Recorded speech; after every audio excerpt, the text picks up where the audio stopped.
Welcome back to Birds on Power Lines. And for this podcast, we will be doing another Musings episode. And if you haven't listened to our Musings before, that means we have a variety of topics. And so that's what we're going to do. And if you haven't listened to Birds on Power Lines before, what we try to do is just talk about things that we're excited about and share them with you. Various fandoms. Usually we have a specific topic, but sometimes it's sort of in between things that we're doing or watching, and then we have just a bunch of other little things that we want to talk about. So that's what we're doing today. And if you are listening to us on audio, you can always catch us on our YouTube location and actually see us, because we're doing it in video, and that would be on Birds on Power Lines podcast. All right. So I think what we're going to do is we're going to start off by doing something a little different, and that is actually talking about some theater that we have caught recently. And the first thing is Macbeth, and David Tennant. David Tennant. So that's how it ties into what we usually do. It's the video version of David Tennant's amazing appearance as Macbeth with cushjumbo.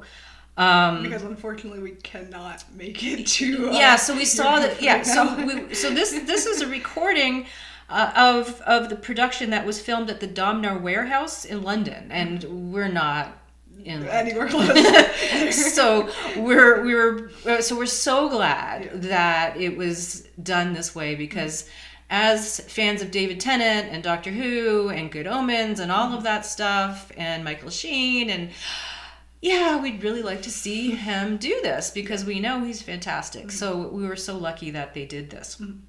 And we actually caught the film at in Rochester.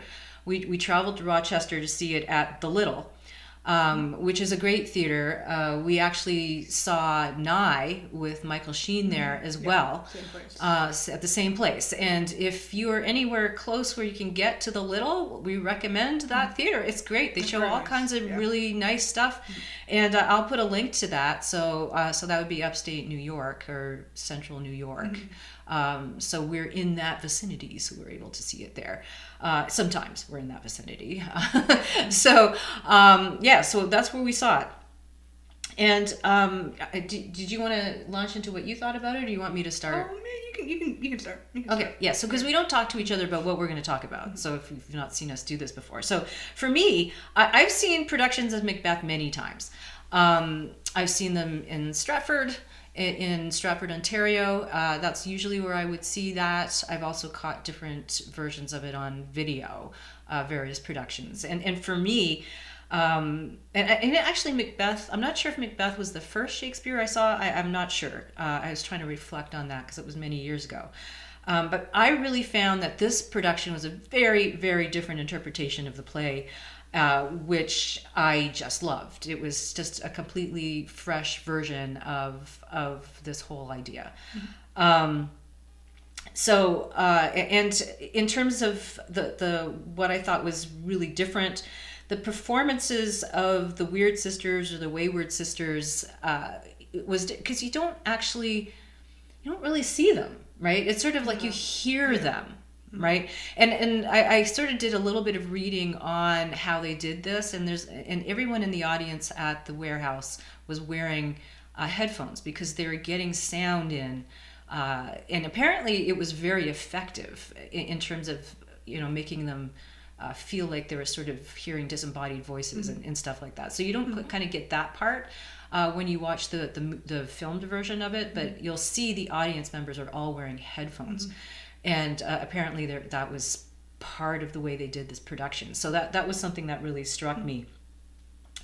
And I think, as much as I love David Tennant, and David Tennant was amazing, and just thinking about this part of the performance was cushjumbo's scene where she's doing sleepwalking of Lady Macbeth.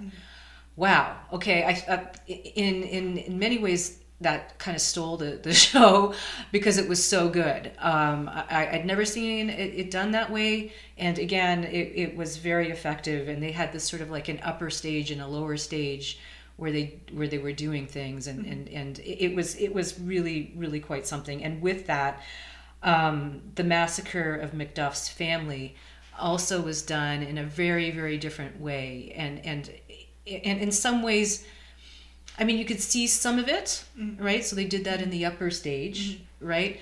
But hearing it's something about hearing things and not seeing them gives you a sort of a different, because I guess your imagination works in the favor of that or towards that. And this is what I mean. It was a very, very different kind of performance of this play that I had seen.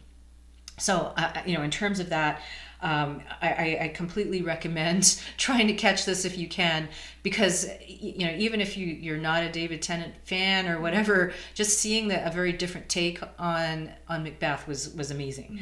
And then in terms of the production, I mentioned that we saw Nye in one of our Musings episodes. We talk about seeing Michael Sheen and Nye, and that was done by National Theatre Live. The National Theatre Live production quality is higher, right? So if you're thinking you're going to see the equivalent of National Theatre Live, you're not. And in fact, with National Theatre Live, it's one take. They have it all set up so that you're actually seeing what the audience is seeing. But here I could tell they did multiple takes. And I could see that because the blood on David Tennant's shirt was not continuous. So I didn't know yeah, that. So someone like me who loves film and film production, I caught that right away, and it sort of brought me out of it a little bit because the continuity was off.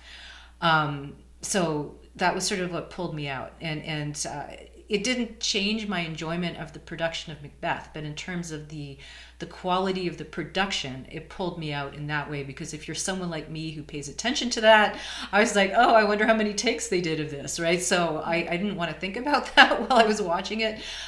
So in that regard, it's not as true to a live performance as Nye was, right? So you could definitely tell that there was multiple takes. So I don't know how many, but at least 2, because of that, right? But anyway, so that was my take on it. I loved it. I recommend it if you can. Check it out. All right. Okay. You.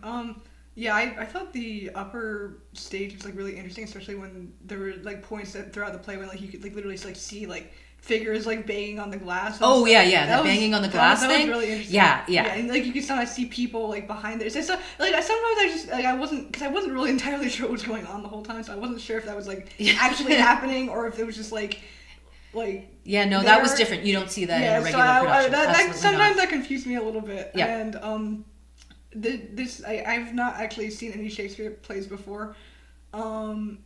Oh, that's interesting. So this would be your first, because I thought in school you did things and you saw you just read it. Oh yeah, we watched the really bad movie of Romeo and Juliet, but I did not like that. Yeah. So yeah, there you go. But honestly, I'm not really into Shakespeare. I guess I'm not really that's just not something it's fine. I'll watch it.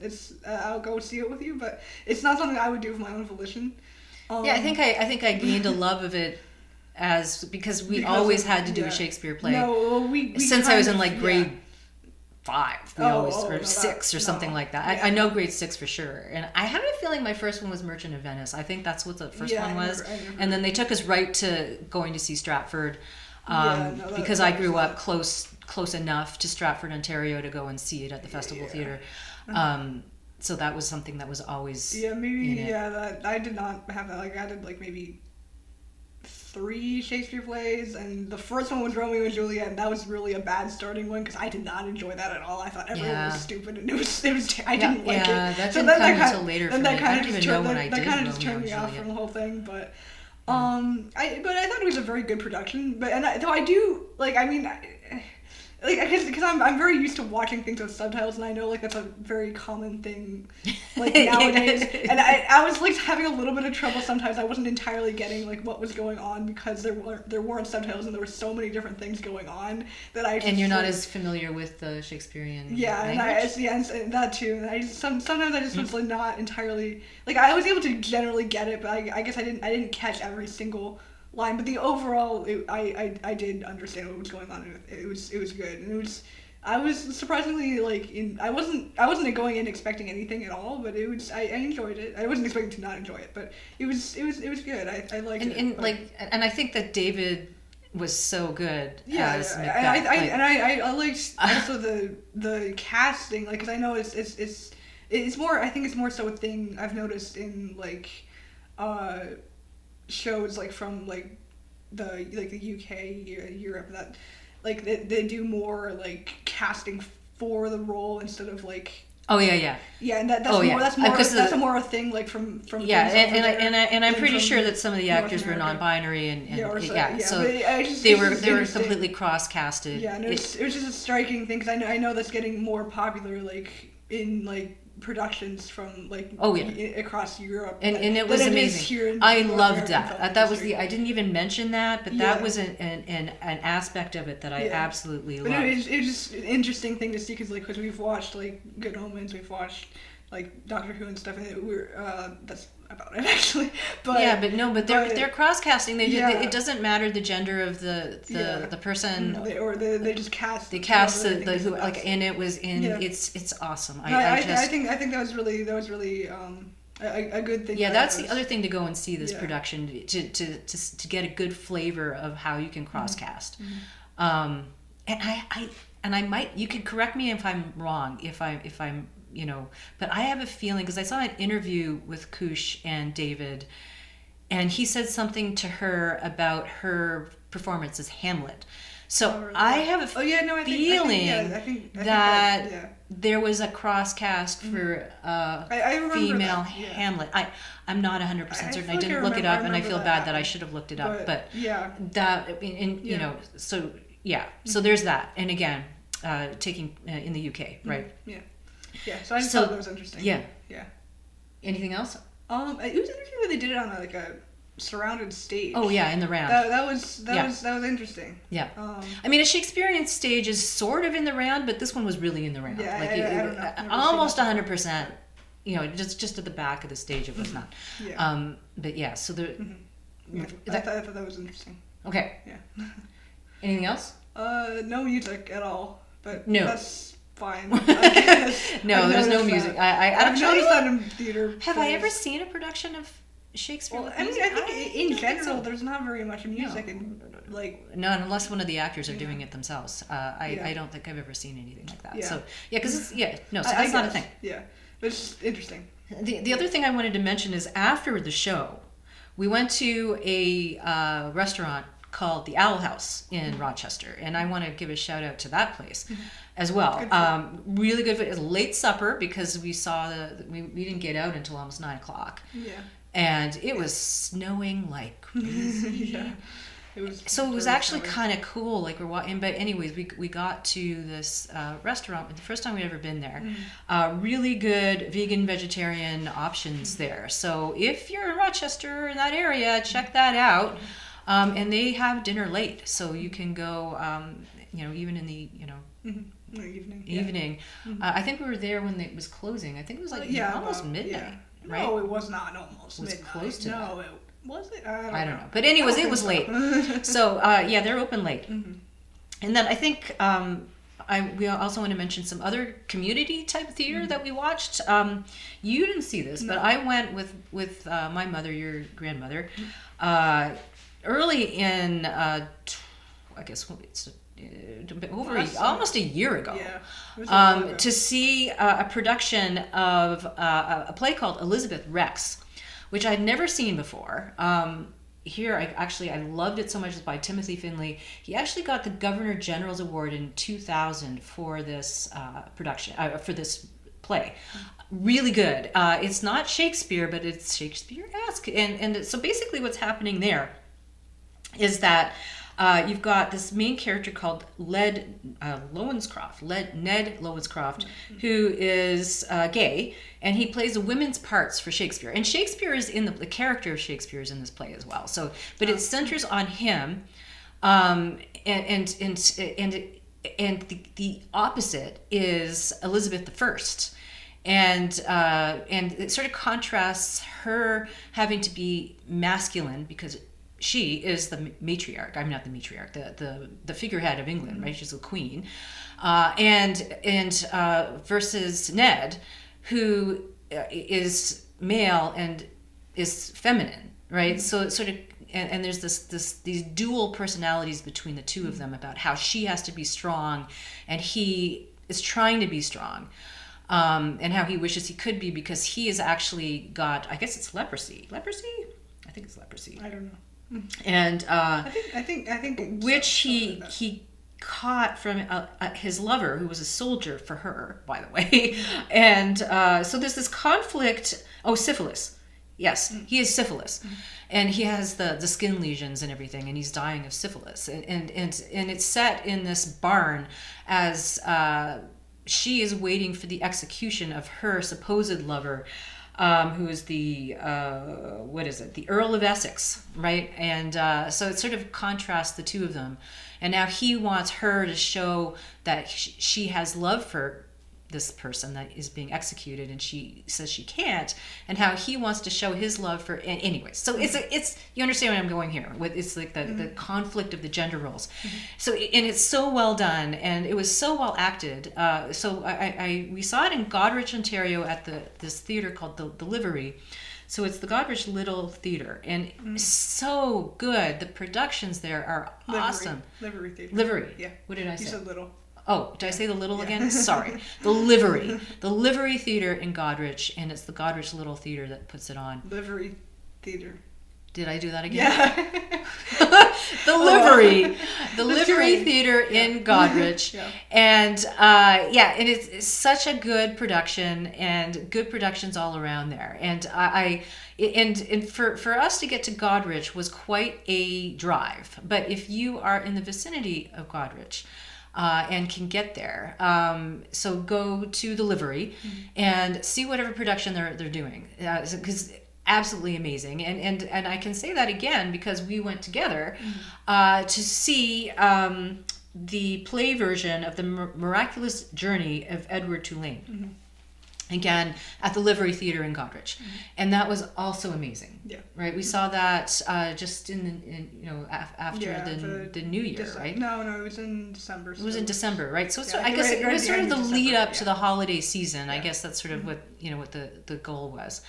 And again, so that was also a really good production. I don't know if you have anything to say about what you thought, because this was a story that I had read to them when they were young, and they didn't remember. But when I saw that the Livery was putting it on, I said, "Oh, do you want to go see this? Because I read this to you when you were a wee one."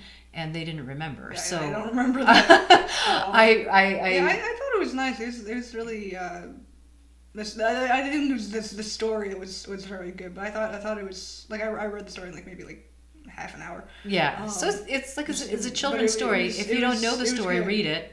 Yeah, I thought they did a very good job of translating it from the book to the theater. Yeah.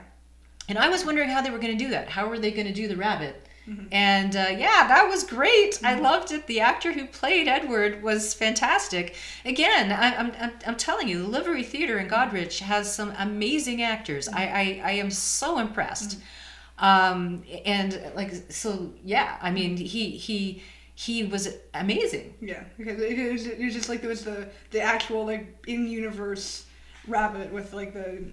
They had a rabbit. They had a rabbit, and they had an actor on stage who was the rabbit to the side, and he was saying what the rabbit was thinking, and I was amazing. So Edward at the Livery, doing Edward Tulane, he was amazing, and in Elizabeth Rex, the actress who played Elizabeth and the actor who played Ned were amazing. And the great thing about the Livery is that they also bring in the community, right? So they had children in both productions doing different parts, and other actors who are doing stuff as well. So it was outstanding. I both productions were outstanding. I can't say enough about it. Anything else to add about Edward Tulane? No, I really liked it. I think that it was that one in particular. There was a trio of musicians off to the side playing at certain parts, and I thought that integrated pretty well. I quite enjoyed that. Yeah, they had, and shout out to the musicians again at the Livery, because they also had musicians playing when I went to see Elizabeth Rex, and I think they were using period instruments. Yeah, I think they did. I think they were at the same time as well when I went to. Well, yeah. So there you go, and so really, really good. I'm almost thinking of getting a membership there, even though it's so far away for us to travel. Just to put it, gently, it's like almost 2 hours, 2.5 hours to get out there. So it's quite a drive for us. So when I say it's worth going, I'm telling you. So the Livery in Goderich for community theater, highly recommended, and it is worth driving 2.5 hours to get there, and that's based on 2 different plays. And then in terms of seeing productions, The Little in Rochester, recommend that to see other things there. And they have all kinds of things. I think in general, the general consensus is if you can go and see something at a local level, you should probably do that. Yeah, do it. It's much different from just going to a chain movie theater. Oh, yeah. I mean, as someone who loves acting in the acting world, I mean that's my thing. But I to add to that, we also saw another play together more recently, and that was in the Caledon Townhall Players, and that's in Caledon, Ontario. And that play was the Wild Women of Winedale, right? And again, really good. And in particular, there was one actress who was playing in that. If you're familiar with the play, we weren't when we went to see it. Yeah, but off to the so they have these 3. So there's 2 sisters and a sister-in-law who are the main sort of characters. And they're sort of talking about things that have happened to them and how they come to a consensus that they do care for each other a lot. Particularly the sister-in-law is a little out there. But on the side, they have these sort of monologues, right? Because the one sister sort of works at a museum and she's talking about, I guess she's sort of interviewing successful women. Yeah. And there was one... No, just different women. Yeah, different women sort of talking about their experiences, and I can't remember what the theme was, but that was sort of like a through line. Women. I think that was... Yeah, but it was something about accomplished women or something that...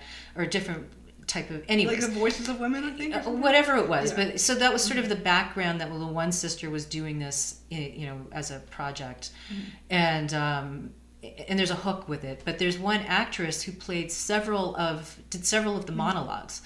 Wow, she was amazing. Like I again, and this is the thing, a lot of people think, oh well, community theater, it's not as, I mean, it's, no, it's not David Tennant and cushjumbo, right? Okay, or cushjumbo, but there you can get this amazing and nuggets of amazing theater and acting, and just do it, right?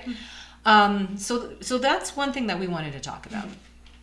Now, I think for the second part of our musings, we are going to do trailers, and I'll let you go first. Okay, let's do the Doctor Who trailer first. So Doctor Who trailer. We're looking at the trailers for Doctor Who and so the second season with ncutigatwa, and the second season of Andor. Yes. Andor. Okay, so go ahead. Yeah. So I'm gonna start with Doctor Who. It was actually really interesting that we decided to do those 2 together because varadasethu, the new the additional companion for this season, actually she played Cinta in Andor. Oh really? Yes. So she was one of the. I wasn't even thinking about that. She was one because I knew I recognized her from somewhere, and she was one of the members of the rebel cell on. I know who you mean. I know who you mean now that I think about it. She was one of them, and she went to Ferris. That was like that cell before where there was those the meteor thing, right? Yeah. And she was the one who went. I think she was the one who went to Ferrix to find. Andrew's mom. Yeah. Oh my god. Yeah. She's actually in both of them. I did not even think about that. I guess it's a really good year for her. But yeah, so it was interesting. Yeah. But anyway, okay, to get into the actual trailer itself, Good for you. Yeah. Good spotting. to get into the actual trailer itself, I thought it was really good that, like, of course, they're bringing back, like, the continuity of actors from the previous season, the actors and characters from the previous season. So even though, so it was interesting that, so varadasethu, she's not playing the same character as she was last season, so we saw her on that in the episode that I absolutely did not like. If you want to go back to see our that's with the nurse thingy, the nursey. With the ambulance, I did not. Oh, the like ambulance, that. right? The ambulance. I did not like that episode, but she was in that episode. But she's not playing the same character. But it's interesting because in the first few seconds of the trailer, the doctor, he was saying it seems like we're already connected, and we see because they're doing that thing again. Yeah, so they're doing the multiple universes bit again. So whatever happened, however we resolved the last season, it's not over. Yeah, and that's really interesting. I'm excited that there's. Is that a Stephen Moffat thing? I can't remember if it was Stephen Moffat. I think it probably was. I think it was. I think it probably was, but I think it's really good that they're keeping that going, because that was really compelling last season. That I did feel like that wasn't given it was kind of a main focus, but I feel like it couldn't be wrapped up that easily. Yeah. So yeah, now we're seeing it definitely was not. And then just going on, just the looks alone, the first few seconds, it looks expensive. I think I put a little quality. I think I put a little thing. Yeah, I'll tell. I saw this thing on the internet. Because sometimes you look at things and you're like, wow, I don't know how. Production quality. That's the other thing about talking about Andor today. Yeah, too. that's also that, and definitely looking forward to stuff. It looks very, very cool, and especially seeing the set design from last season. They did such a good job with casts from the set design and the people working on the set design. They're doing a good job. Looks like they're doing a good job still. So then keep those people. Yeah.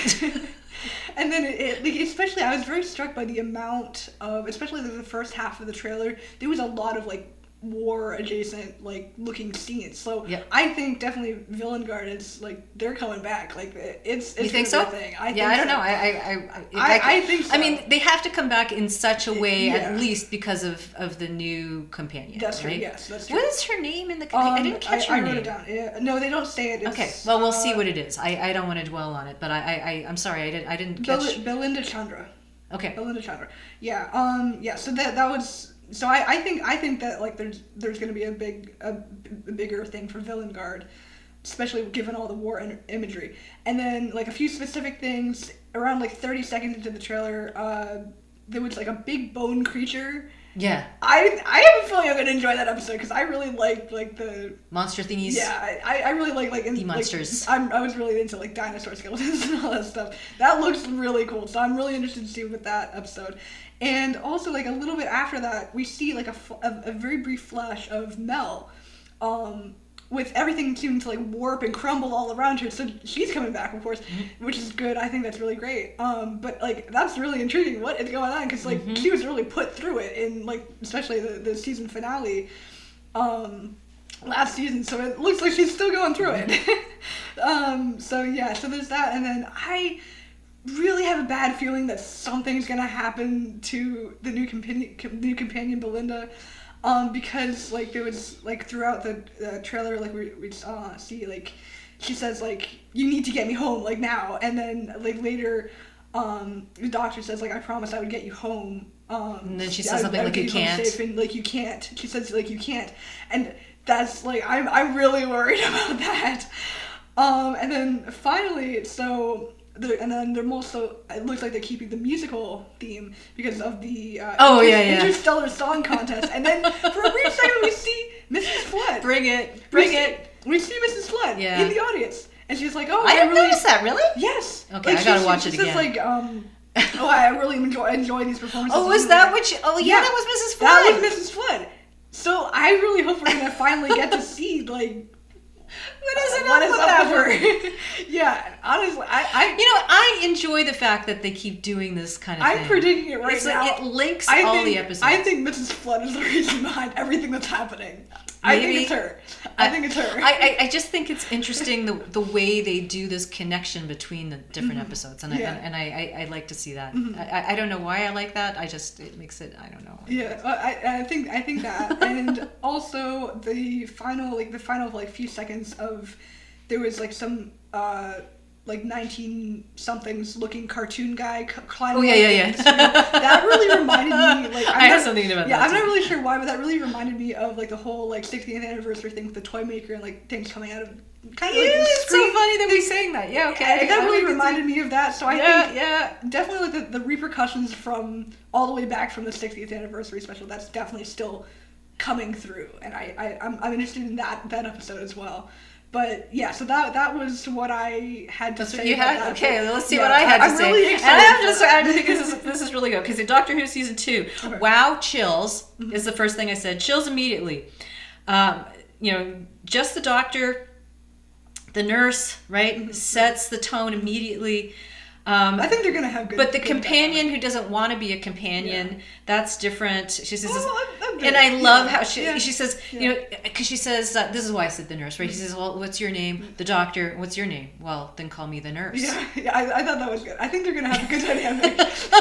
So I was I think that's what I'm all about. Probably the main thing, the doctor and the companions, especially in the more modern Doctor Who, it's always more of a focus on the dynamic that the two of them have, more of equals. Yeah. And I think we're gonna still. I think that's good. And then I said also continuing the multi-person character thing. Yeah. She's otherwhere as well. She's, and then being confronted with the fact that he's seen her in different contexts. She becomes aware of that. So she's not the soldier. Episodes, the song concert, cool, more music, good for me. I'm not into musicals, but we'll see. And then games, animated 2D monster, reminiscent for me of Neil Patrick Harris's The Toy Maker. Yeah, that's what I said. And so that's why I said we're both got that vibe from that, which I think is really cool. Yeah. The horror. Yeah, the taste monster thing. Oh yeah, I don't think I'm gonna. I feel like I'm not gonna like that. I don't think I'm gonna like that one. And then I said the entire production value again. It looks spectacular. So I'm looking forward to that. And then in terms of the production quality, I saw this quote online. Back and forth. Disney Plus. How much budget do you want to spend? And then Bad Wolf. Yes. Yes, give me budget. So, and that's kind of where it's going. I think it's I'm very excited about it. Very excited. I don't think I have anything more to add to what you said. But yeah, it looks. Because I said a few things as you were going through your stuff, and I think it's really interesting that we both saw the toy maker-esque thing. Yeah, I guess with that maybe. Because I don't know think why. It had to do with I think the screen. Yeah, maybe it was coming out of the screen. Then there was a whole thing with the screens and the toy maker. Maybe I guess. I think that's probably. I feel like that is and I'm good with that. It seems like a more whimsical thing, but it's definitely not whimsical, but terrifying. Yeah. Right, so that's sort of it. So we could just be completely off. It could be. But that's the vibe we both got. Yeah. So it'll be interesting because obviously we're going to review the episodes because that's what we do. We've got so much Doctor Who on this podcast, so we will be doing that, and it's going to be all jumbled up with Andor because it's all coming out at the same time. So it's going to be an interesting summer for us. But yeah, so you want to do Andor now? Yeah. Okay. And full disclosure. We both took notes on 2 different trailers. Yeah, we did not realize that until a little bit before we're about to do this. Yeah. So I watched the official trailer from Star Wars, and you watched the teaser trailer. I watched the teaser trailer. Yeah. And to be honest, I like the teaser trailer. And I think it's way better than the other one. Than the official trailer? Than the official trailer. And because, and again, coming back to me we did this whole thing about acting in theater, and because in that one you're talking about the production, and they interview the actors, and the, I guess, director or whoever in the different episodes, and talking about sort of the whole, and I like that, right? So whereas yours is more about the official trailer is a lot of music, not much dialogue, and you just see imagery. But it was show don't right? tell, but but you see the same imagery in the teaser trailer as well. Yeah. But yeah, I prefer this. So when we talk, Okay. I'm talking So about why teaser don't trailer. you go first, because there's a few things I wanted to say about the one, because we just watched it. We just together. watched it again So because you we go first, realized and that we there's were watching some the things in my wrong. Well, mind not that we that- watched different trailers. Yeah, we watched different trailers. So. Okay, so Okay. for me, when I watched, I guess the teaser trailer, which is weird because it's actually longer than the trailer, Yeah. which is weird, Was but it? yeah, Oh, yeah. because it showed all the same stuff as in yours and extra stuff. So I wrote the first thing: more sass, love it. Love it. Okay. Again, chills. Different kind of chills than what I got from watching the Doctor Who trailer. But they had me at 20 seconds in with the audio saying, "Is there no one who can help us?" And even just saying that, I get chills. I feel like that. I think that sets the whole That thing. really made me think of Rogue One. Like I feel like Yes, because they're leading right into Rogue One, which is of what they course, say yeah. right at the Yeah. end of that trailer, Yeah. is that we're setting up Rogue One, Yeah. right? Big budget, big budget, okay? definitely. 'Cause it was like And the other quote the that I loved, Star Wars show. yeah, and everything, the other quote that I love from the teaser trailer is, everything I did it for the rebellion, right? And then, he has nothing to lose, everything to gain, and you can see it. Like, it's just amazing. I'm going to talk about something similar. And then I love the thing here. It says, rebels are everywhere. You just need to look, right? And I think this is so good. More references to Rogue One. I love this. They actually talk in the teaser trailer that this takes place over the 4 years before Rogue One. Right? So I think this is the last season. Well, so yeah, it is. in my opinion, just bring it. We know how this is going to end. So just give it the story it deserves. That's what we want. We're getting the soldier versus the leader. This is the best of science fiction. I'm telling you, this is what it is. This is why I love it. I'm like, I can't wait to watch this.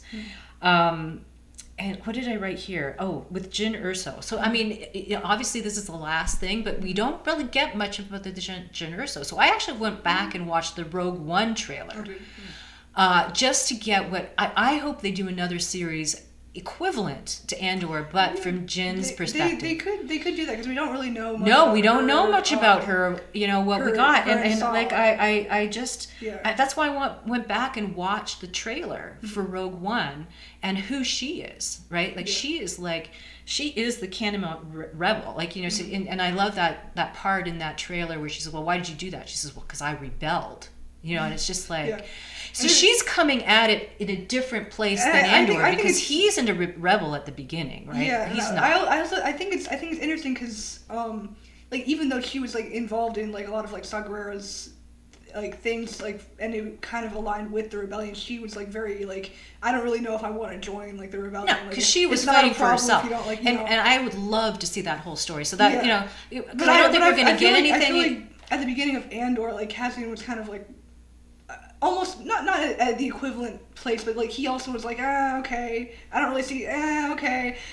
So he grew to be a rebel, and so then like she's already a rebel, but not. But she's a rebel on her own. Yeah, like she's trying to fight for her survival. I mean, they're both fighting for. Anyways, you know where I'm going with that. So I hope that they do that, and I'm putting that out there right now because I'm hoping that there's going to be like a groundswell of fandom saying, let's do Jyn now. Yeah. So I would love to see, and because there are those linking characters that you see in Andor that you see in Rogue One, and I can't remember his name, the one that essentially is that his name, the one that sort of raised her. Yeah.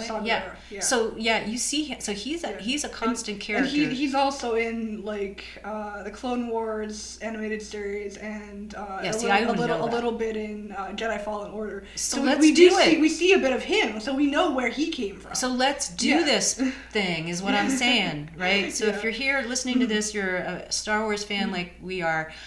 Yeah, let's just get the fandom saying we want Jyn's story. But I cannot wait for Andor. I think this is this is what it's all about. So that was my take. So go ahead. Okay. So it was so I watched a different trailer, and it was interesting. In the trailer that you watched, there was a few shots where like they were seen from the opposite perspective. So at the beginning of the official trailer, we see like a whole bunch of people walking. Like I thought it was Cassian the entire time walking from behind to like the intro music, but actually at one point it was actually Bix, and I didn't realize that because it was from behind, but we see it from the front. Yeah. As she shoots, I guess an Imperial, maybe Stormtrooper or Imperial officer or something. Imperial officer. It's like, you can't be here. Yeah. Okay. Yeah, it was an Imperial officer. So I thought that was Cassian the whole time, but no, it actually changed to Bix halfway. Yeah. See, I never thought it was Cassian because I saw the other trailer. Yeah. I didn't realize that because it was only ever from behind, and it was mostly him, but. So I really like the epic shots from behind. It feels like we're being like walked through the new season, like with like seeing it from like right behind him, because we see the whole through line of I guess either him or Bix walking through and like all the different scenes and stuff. And I actually thought like originally the music in the trailer, the official trailer, I was expecting more along the lines of like Nicholas Bertel's score from the teaser trailer, but and there wasn't very much. I didn't really hear the music in the teaser trailer. But also in the teaser trailer, in the official trailer, the music is very in the teaser trailer there was partway through there was a certain theme in the music that I know I recognize. I feel like in which one in the teaser trailer? In the teaser trailer, there was a certain like little theme, like a little elite motive that I recognized that I don't think it was from Andor. I don't think it was. It was from something else, and I know it was from something else Star Wars, and I know I recognized it, but I cannot place it. If you know where that little if you hear the music, if you hear that, you know what I'm not someone who hears the music. It's gonna bother me, and please let me know. But anyway, so but the music in the teaser or the official trailer was actually kind of expected because I wasn't expecting that, but I really think it worked, and I really liked the timing with like the drops in the. Like just the dropout. There's a. I wrote it down somewhere, but there was like a point where they made an explosion happen and. The timing, I really like that. That was really good timing. Yeah, I that's in both trailers. Yeah, so I enjoyed that. That was really good timing, and so there's. And that's what I was talking about, sass. Yeah. I mean, he gets like the sass level is so high there. Yeah. It's just like. Yeah. So then another thing that I know quite a few people are a little bit worried about that they're doing time skips, so they're releasing it in 3-episode blocks. Every 3 episodes is a year. So I know that's so it's 4 years. Yeah, 4 years, 3-episode blocks, 12 episodes. So I know a few people are a little bit worried about that. I'm also a little bit. I think that they'll do it well, but there is that, and in the trailer, like you can sometimes tell when the time skips. Because so in season 1, even at the end of season 1, Cassian was still like a little bit unsure about the rebellion, and then he says like a few seconds into this trailer, you want to fight or you want to win? Yeah. To Bix, and I thought that was like really really powerful. So now like you really see he is like invested. Yeah, and again, it's the character progression that you're going to see, and they did that so well in the first Andor season. Yeah, so and Yeah. And at several points, like, you see him, like, physically, like, piloting things to shoot down, like, Imperial transports and all these things. So, like, he's really getting a lot more involved, and I guess he's bringing Bix along, too. Bix is also getting very involved, and I really think, again, I think it's really good that we're getting, like, a bit of a tie-in for Rogue One, the bridge the gap with Saw Gerrera, and we're getting more Bix acting, because I really liked, like, the stuff that we saw with her in season 1, even though, like, a bit of a time she was incapacitated, because she was, like, getting tortured and stuff, but I think that must have been, like, her turning point, so now she's like, okay, let's go. Let's do this. So I think it's really great that we're getting that. And it's really cool that we're seeing Mon Mothma's homeworld, Chandrila, beyond like really most of the stuff that we've seen of that so far hasn't been on TV. It's been I'm a bit more familiar with it with Chuck Wendig's Aftermath Star Wars series. Okay. But that's set, I don't know these stuff. That's set that's where I rely on you to bring that part in. That's set like a bit after Andor, after when it's like right like when after they defeated the Empire, but like right after they defeated the Empire. But we see that Kendril is now the new base for the New Republic. But I really hope we're going to get to see more of like Kendril and culture and the more expansion on the universe and more expansion on Mon Mothma as a character, because she's like a very important character that like we kind of see, like we see more in the context of just like her leading the rebellion than her as a character. So I think it's really great that we're getting to see more of like her as a character. How'd she get there? And then there's a theme. Yeah, it's dangerous being her. Yeah, and then there's a scene about like 35 seconds in or so. Yeah, that I already mentioned that with Bix and Cassian walking away from the explosion. Everything's timed perfectly. Really love that. But then we cut right afterwards to Krennic looking out a window, and then a different scene of him looking at the Death Star. Mm-hmm. And I really think that like I'm sure there was like almost an exact like frame for frame shot of something very similar in Rogue One with him looking out at the Death Star. Like, I really remember. You have to go and look at it. Like, this is all, and I mean, ultimately, I think this is going to do well. People are going to have a resurgence of watching Rogue One. I think that's going to. But I that was like a really interesting cut, like between like them blowing up some definitely important thing to him looking out at the Death Star. That was like really good, like juxtaposition, and a lot. You write so tiny. Yeah. And then there was another scene about 41 seconds in or so of some like rebel. It looked like a person in a rebel pilot uniform, like just motionless on the ground with some X-wings taking off, like behind them. Uh-huh. And I'm like, okay, I don't know what happened there, but that definitely looks interesting. So I'm interested to see what the context. It's interesting that these two trailers have like different aspects. They do, yeah. And like I think that there wasn't that same scene in the teaser trailer. No. But it was just I think the teaser trailer is more on imagery, and then the official trailer is more on imagery, and the teaser trailer is more on background. Yeah. But it's interesting. I feel like the official trailer teased more than the teaser trailer. I guess, that's why I feel like they're backwards. Yeah. But I got really excited watching the teaser trailer because of the information that they give out in that. So if you've only seen the official trailer, go and check out the teaser trailer. I mean, most fans probably have seen both. Yeah. But if you haven't, because you get a little bit more on the production side, and you see some interviews with the actors. So I think that, I think that would be, do check out, but because they complement each other, I think. Yeah. And definitely, and then that kind of leads into the last point I had. So in the official trailer, for like literally like a split second, we see like a K2 unit, and I was thinking, that must be like K2SO. Maybe we're gonna get like how him and Cassian, like, you know, how that happened. And there's definitely like looks like a lot more like fight scenes. And you like K2? I do. Favorite character. If you watch another podcast, I think we might be able to see. There's like a piece of art that we talked about with K2 in it. So I think that was the second Musings. But then in the teaser trailer, we see like a bit more of that. There's a whole like lineup, a whole room of K2 units, like we see a whole bunch of them. So that might not be. Like, I don't K2 know. That's why we gotta watch it. It's interesting the different like context, how that can change it so differently. Like if I just watched the teaser trailer, I would not think, oh, hey, we might get some K2 action. But just from the official trailer, one K2 unit, who else could that be? So it's really interesting. It's interesting how they did that. Yeah. But so check out both trailers if you haven't. And like I said, we found out accidentally that there were two trailers because we didn't both watch both. We watched different ones. Yeah. So it might be that you didn't realize that there are two. So I would recommend that. All right. So is that it? Yeah, but also I didn't just generally to wrap up. It looks like there's going to be a lot more fight sequences, which is really good because I really love Star Wars fight sequences. Most people do. Most people do, of course. But not fight sequence, not lightsaber. For me, I love Star Wars because of the intrigue that's going on as well. I do get into the politics. I do. I do find that interesting, what goes on, in the Senate and that whole thing. I find that a different kind of drama, and I enjoy it.